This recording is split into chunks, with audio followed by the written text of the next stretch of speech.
What's going on, growers? It's James Prigioni coming to you live from Jersey. It's August 21st today, a beautiful day in the garden. So me and Tuck want to take you along with us for another massive garden harvest. Let's go! I think a fun way to start out this harvest video will be by grabbing a bunch of these grapes over here. A lot of them are ripe and I'd like to make some jelly. You'll notice that I have this insect netting covering the top. That's because the birds are starting to get greedy and steal a lot of the grapes. As I pull back though, you'll notice, look at those sets. They are just looking beautiful. Before I grab some of these though, I want to show you the Niagara grapes to my left here that will be ripe a little later. We'll be able to make jellies and stuff out of these too. So it's just fantastic to have a bunch of different varieties. It looks like we have a few cucumbers that are hiding under here too. So let's grab these fresh cukes. These look like the Socrates, one of my favorite ones. And I even see one up here. Actually two up here. What a gift. Whoops. So you can see we've got the cucumbers growing next to the grapes. Pretty cool. And we always watch out and make sure Tuck's not eating any of the grapes or anything. He knows to go for some of the things like the cucumbers and stuff and not really go for the grapes as much. So we let him snack on the things that he really likes. He's not hungry just now though, but let's keep moving and grab a bunch of grapes real quick. So let's get a couple of these beautiful sets here. Take this. So we're gonna get enough to make a nice thing of jelly. We'll fill this bowl up. Come back up and grab some more here. I'll grab a couple sets at once.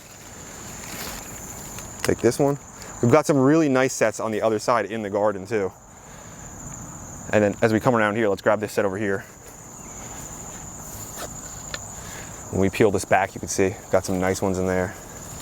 And we try to pick up any of the grapes that do fall to make sure Tuck doesn't get them, but he just isn't interested in them. He'll smell them, but he never wants to snack on them. He's been in the garden since he was a pup, so he has a good idea of what he should and shouldn't eat. Right, boy? Let's keep moving, we got a lot more to get. Here's a spot where we have nice sets. It's so fun peeling that thing back and just, grapes. It's great. Let's get this one here. And let's get this one over there. Back here. And then let's get this big set right here. And then we'll go on the other side and grab some more. Oh, it's gonna be hard to get out. No. Good boy. See, that's not for you, boy. Look at that. Man, this bowl is filling up quickly. A lot of you always make fun of me. You say I gotta get a bigger bowl. Well, I'm not trying to carry around a huge bowl and carry 20 pounds of food around. I just want a smaller bowl and I just keep refilling it. That's why I stack up that table, and then at the end you guys can see everything I get. Let's keep moving though. I wanna go on the other side. Get some really nice ones in here. Before we enter though, let's get this baby. Look at that set. Let's get this one. Beautiful. And just take a peek through there. Look at that. Ooh. That's what we love to see. We love to see it. This is one grapevine. One vine.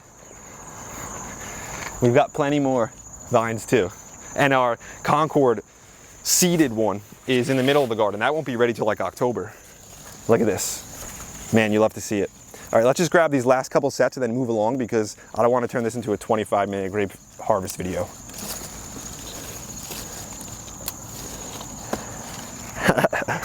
No, Tuck, no. See, look at him.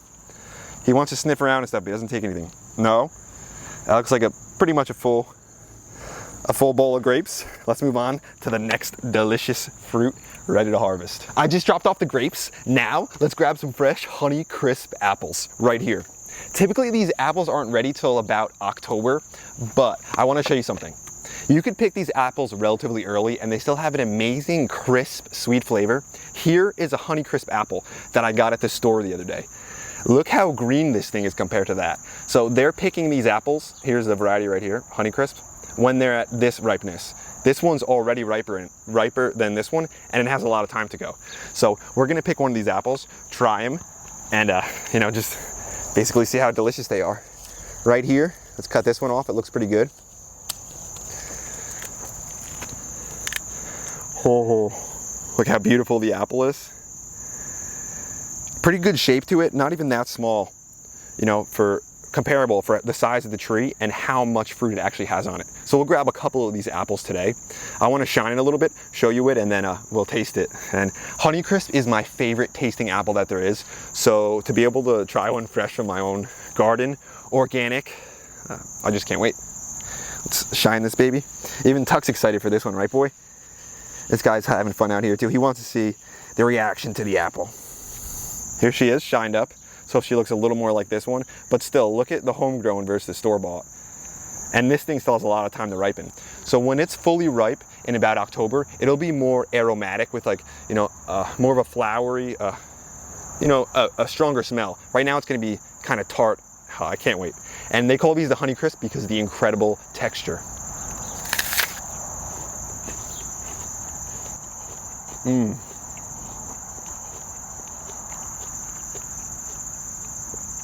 By far, my favorite tasting apple that there is, and the best texture. You cannot compare to it. That's why they call it the crisp. Some apples are almost like mealy on the inside. The crisp on this thing is just incredible. That's why they're called the honeycrisp. Take another look. You can see it's not starchy at all. That's how we want it. So we'll grab a couple of these today, and then we'll just stagger our harvest so we can extend it and eat them over a longer period of time instead of just getting all the apples at once. Let's keep harvesting. We've got a lot of stuff to grab. This raised bed right here, I know we've got some fresh cucumbers in here, like right here. This one's like about as ripe as I want them to be. Anything past that would be a little too far. Let's grab this. I know we have some peppers on the cusp too, the Jimmy Nardellos.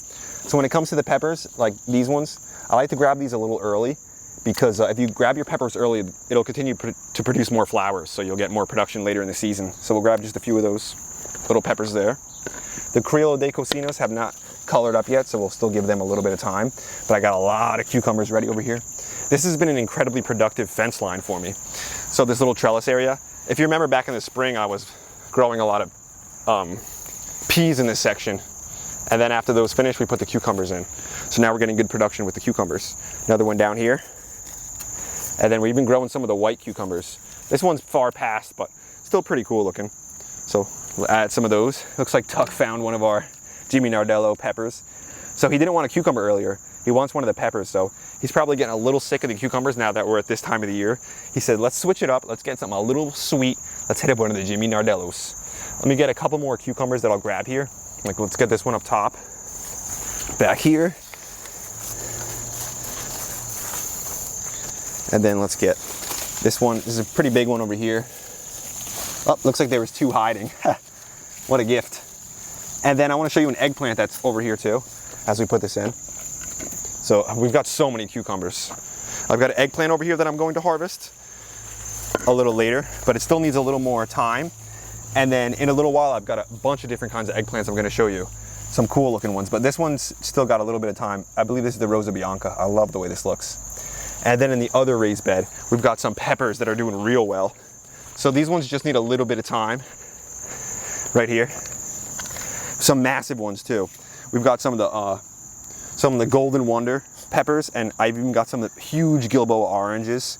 And look at these peppers over here. So as we see, and back here, look how productive this one is. Oh my gosh. As we can see, we're gonna have a huge pepper harvest soon.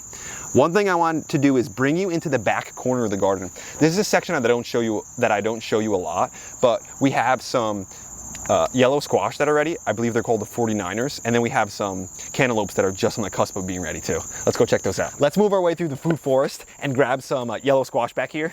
As you can see, we've got so many squash and different kind of watermelons and cantaloupes and stuff growing. What I like to do is plant them in this thin strip, the bed I built, and then I let them trellis all along the ground. Because I have wood chips on the ground though, it makes it so that my fruit won't rot on me, which is really good. Here's the 49er squash. Look at the color. Well, look at that. Look at the brightness of that. It's just stunning, if you ask me. Absolutely beautiful. And then we've got another one over here. Let's grab this one. It's very small, but we're still gonna get it so that it keeps producing more squash. This will be really sweet. These small ones are so good. The small ones are ones you can even eat like raw because they're so sweet and so delicious. And check this right here. Here's the cantaloupe that's gonna be ripening a little later. I can't pronounce the name, so I'll put it in the video. And then we've got another one back here. And then we have these small little watermelons forming too. Fantasy watermelon. So we've got a few different kinds of watermelons. The sugar cube watermelon. Nothing that takes too long, but let's keep moving because we got more stuff to grab. Let's keep going. We've got a lot more stuff to harvest. Let's grab some of these tomatoes right here in the pallet raised bed with the beautiful zinnias poking through. The pink zinnias, the orange zinnias. It just looks great. We've got the pink bumblebee. Let's grab some of these. Pretty cool looking tomato. Not the best flavor, but this is what it looks like when it's super ripe. It has a beautiful color. Look at that. Striking. Absolutely striking. And then we've got some sweet treats. Let's grab a few of these. These are delicious ones, and these are good late into the season. I did just do a video on tomatoes if you guys want to see that. Keep grabbing some more on this side. The Rosella. This one's producing really well for me, even though it is getting some of the splitting in some of the fruit. So, kind of reminds me of the Sun Gold cherry, how it splits like that. So we've got a lot of these to grab. Look at this set right above me here. Ooh, I'm not gonna grab everyone on camera because my hands just aren't quick enough. And then here's the Esterina cherry. I was calling it the Esternia, but that's probably because I guess I can't read. So this one's the Esterina cherry. And look at these. Woo. So, you know I like switching the colors too. I want the yellow next to the red, next to the purple, next to the pink. It just, anything to get me out here more. I love being out here. And Tuck loves being out here with me. So let's drop some of these down. And you can start to see some of the colors coming together. Beautiful. And let's get some more on the other side. This pallet bed has been super productive. Really productive for me. I want to grab some of these yellow pear tomatoes. These ones are delicious. Really big pear tomatoes this year. I don't love this phenotype, you know. Even within yellow pear tomatoes, there's different genetics within just that variety. So I don't like this particular one, to be honest. But let's get some of the greatest tomato ever, the super sweet 100. Whoops, these things are so ripe they're falling off. And look as we move up, come on this side. This is just crazy. Look at it over here. And if you guys remember, I mean, I just was out here harvesting the other day and there's still so many more to grab. I honestly feel like a kid a lot of times, like, or something like Christmas is just so fun and joyful. Keep going up, keep going up. This thing's over 10 feet tall. No joke. And then it wouldn't be complete without some of our favorite variety, the Sun Gold cherry. It's a lot of fun to be out here and just feel like you're like almost food shopping. It's like, what do I feel like having today? But you don't have to pay any money. Maybe I'll have some tomatoes, some cucumbers, some grapes, some apples. Drop these in. And then let's grab a couple of these lemon boys right here, just to finish it off. A nice little set. Looking beautiful. Look at that. Beautiful bowl right there. This is just, we've got a lot more still to grab, but it looks like our buddy over there is a little busy working. It's so funny. He has his I guess 6 or 7 holes throughout the garden in different places where he can watch me work in the garden. So when it's hot out, he just digs a little deeper into his hole till he gets to nice cool ground and then lays down. There's a hazelnut that's growing right next to him there. It got pretty big and he's stuck in the roots of it now. So it looks like he's almost to a good spot. There he is. What a good guy. This guy's so hilarious. Hit the like button if you love seeing him. He never quits. Even when he's just finished digging his hole, he's out ready to keep harvesting. Let's keep going, boy. We got a lot of stuff to grab. I emptied the bucket. Let's fill it up again. To do that, we'll start in this keyhole raised bed. And this squash, I mean, I've showed it before, but it is insane. This is the one that I've rooted, and this has got to be one of the most productive squash plants I've ever had. Let me bring you to a spot right here. It has so many heads on this vine now. So right here, we've got 2 squash that are ready. Beautiful one here. And then another one in the back that's gotten kind of large. But it's growing the squash is growing so fast. These ones kind of hard to get to, but we're gonna grab this. And this variety I love so much. This is the Costato Romanesco. This is an Italian variety, and it's just so productive. There's one vine head right there, and we've got 2 squash from it. Now let's move over here. This is the same plant. If you can see back right here, there's another head of the vine, and it's got a squash on it. So we're gonna grab that. And then if you look over here, another head to the vine. It's got small squash, none to harvest, but look at that. That's all the same plant. Incredibly productive. An incredible Italian variety. Look along the fence line. We have so many purple beans to harvest. I'm gonna grab a bunch of those, but I'm not just gonna show you me grabbing every single one, but look at them. It's just incredible how many we have. And then if you move along, I love these because they have the purple flowers. It looks so beautiful. Move to the left, we planted some scarlet runners. So we have those red flowers. So you've got the purple flowers mixed with the red. I just think it looks so beautiful. And here's another Costata Romanesco. This is the one I said I planted later in case my other ones slowed down. This one's in high production right now. Squash got a little away from us because, you know, we turned our back, and then by the time we looked, it was this big. I got a bunch of cucumbers ready in here though, looking fantastic. And like I mentioned, that's an Italian variety. For the cucumbers, right here, we're growing one of my favorite Japanese varieties. So in my opinion, the Japanese are incredible with the cucumbers. They've got some of the best varieties. This is a white cucumber right here, another white one right here. But let's grab some of the Japanese varieties I was telling you about. They're over here. Here's a small version of it, a young one, but they get much larger. So over here is one that's a little too big. Let me show you. Look at this baby. Woo, beautiful. And then this is a perfect one right here. This is perfect. This is an excellent cucumber. They grow really well, but the flavor on these are so good. So like I mentioned, that Italian variety is great, and then this Japanese for cucumbers is good. So sometimes certain countries' varieties are great at doing certain things. It's still the same plant, another one. And then I see another good one in here. So there's just 4 right there. And there's even more. Look back here. Look at this. Just hit it in the back. Crazy. So these are our later producing cucumbers. In other sections we had ones planted early that I've already removed and started to plant peas in. This spot right here, we had cabbage that we got a bunch out of, and now we're getting cucumbers, and then we'll plant cabbage again soon, and then we'll be able to get a whole nother harvest out of this thing again. So just that little spot, we've got pounds and pounds of food, not to mention all the tomatoes in the back, and then some cucumbers that I'm sure I missed also. And then right next to me here was just so many more tomatoes that are on the cusp of being ripe. It looks like it's about time though to empty this bowl again, and then grab some more tomatoes and stuff. Let's fill up the bowl again. To do that, we'll start off with some eggplants we have right here. This is the pink tongue long eggplant. Look at the shape and color of these. Absolutely beautiful. I love that. And another one back here. The pink tongue eggplants are so productive. One of the most productive varieties, an early producer too. Then right next to us right here, we have one of the most beautiful eggplants I think of all of them. This is the Antigua. Tuck, stop boy. This is the Antigua eggplant. Look at this thing. Ooh, this is one of those eggplants that you don't even want to eat because it just looks so beautiful. The white with the purple striping. I love that. And then over here we have, this is the Gilboa orange pepper I was talking about. These things get absolutely massive. Look at the size of the peppers. Other side too. These are so cool and so big. And then the more Rosa Bianca eggplants. So this is a beautiful eggplant too. And then I am growing some Black King eggplants. They're just not my favorite ones. Let's move over here where we have so many more tomatoes. Look at this. I did just harvest the other day, but we have a lot more to grab. At this time of the year, the tomatoes are really ripening quickly. I'm not gonna just grab all the tomatoes again though. I feel like that would be a little too repetitive. I just wanted to give you an idea of everything that we have so that when I do harvest it at the end, you know where it came from. More tomatoes over there, and then apples right here.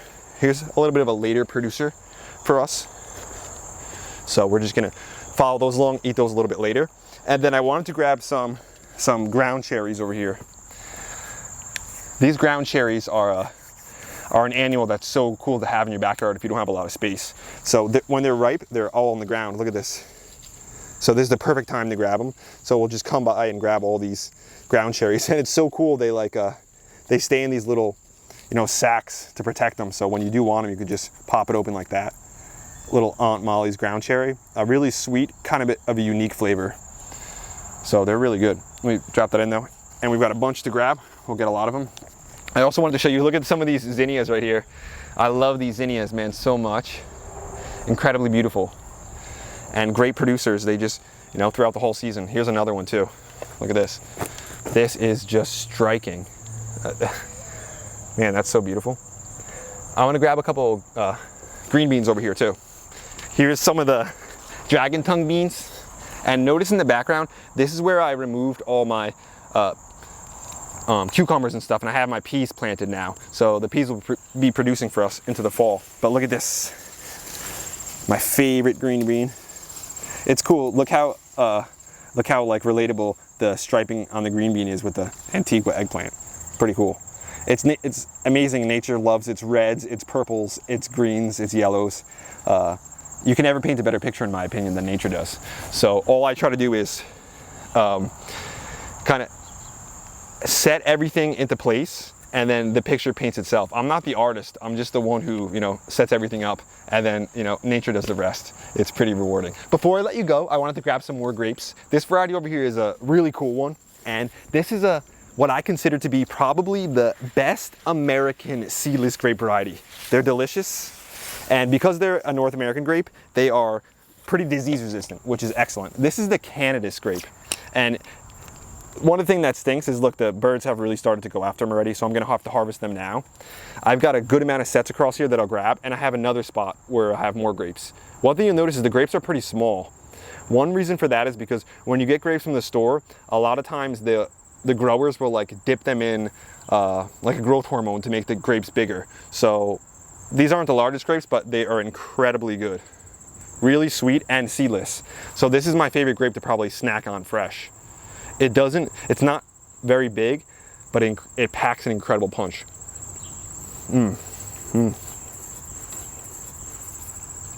Sweet, not tart at all, and not like some of the slip skins where the skin is like thick and hard to chew. This one almost like melts in your mouth, like a true grape, but way more flavor. Let me show you some more sets over here, because some of the nicer sets are down here.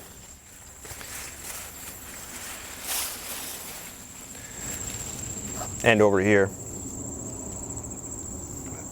These are some perfect grapes right here. Look at these. So I'm gonna grab all these, and then I've got a spot where I have more Cannabis. I'll show you real quick before I let you go. In this section right back here, we have more Cannabis grapes, and these sets are way nicer. Look at some of these sets in here. This is a spot where I don't think the birds have really found. So this is the difference when the birds haven't really found them yet. There's some nice ones under here too. And back here, look at these. So these ones, we've got some decent sets, and we're gonna harvest all these because, again, these are some of my favorite flavored fresh grapes. These are the Cannabis, so delicious. Now, I wanna show you something that's probably getting repetitive, and it's this, the blueberries. I've been coming back to these blueberry plants and harvesting them for a long time now. And like I said, it's getting repetitive, but I want to share that with you because that's how it should be. You should be harvesting blueberries and all your stuff for long periods of time, extending your seasons as best as you possibly can. There are so many blueberries on this. Let me give you an overview of just how many there are as I'm picking. That's today's video, growers. Thanks for watching. I hope you enjoyed it. I hope you got something out of it. Here's the harvest right here. As you can see, we had an excellent harvest today. Couldn't be more thankful and grateful for all the different kind of fruits and veggies on here. I mean, grapes, tomatoes, blueberries, cucumbers, zucchini, beans, tomatoes, peppers, apples, eggplants, anything you can think of, all organic, all from the backyard. That's why we love just being out here. There's nothing more fun to me than doing this stuff. Look at Tuck. He got a new toy. He buried it, but he just refound it. He's probably gonna bury it again. He's so hilarious. The sticker's still on it. This guy's just such a jokester. Go boy. So funny. So I wanted to thank Philip White for your new channel membership. Thank you for being a part of Team Grow. It means a lot to me and Tuck that you're contributing. I also want to thank everyone who's giving the super thanks for the channel. That means a lot too. And we just make these videos because we want people to have this. I'm not doing this to kind of show off or anything. I'm just showing these videos to, one, encourage you to try to do the same thing, and also to show you that a lot of the things I'm showing you in other videos, that it actually works. This is the product of all the investments. So I think it's a lot of fun. I wanted to say before I let you go too, to hit the like button, hit the subscribe button, share with your friends. Don't forget to check out the merch down low. And remember, whenever you're on Amazon, start your shopping with our Amazon affiliate link. Tuck, wandering around somewhere burying his toys, and James, we'll be back to you again real soon. We